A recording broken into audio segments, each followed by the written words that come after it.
c'era una volta a Ciosa uno che c'era acciappato dal demonio e andava a tutti i fratoni, dai preti, dai canonici a farsi cavare via il diavolo, ma il diavolo non andava via. Allora, siccome suo compare andava a Gerusalemme, ha detto, senti, vieni che vai a Gerusalemme, che c'è la croce del Signore, con una britola, tagliane via un tocchettino piccolo e portamelo, mica dico, croce del Signore, salvami. E sto qua, ci suoi compare, faremo. Sto qua si andava, ha fatto tutte le sue robe, della via Crucis, eccetera.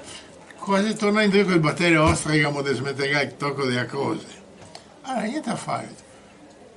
Batterio per batterio, legno per legno, sempre la britola e attacca un tocco del batterio. E acciappao e legno. E così ha detto una Ciosa, appena che ne va a Ciosa, ed era il suo amico già sul sasso bianco che aspettava, sì. Compare, dammi la croce di Cristo, dammi la croce di Cristo. Che dice, ciappa, e gli dà il tocco di legno. Croce di Cristo, cassami via il demonio, croce di Cristo.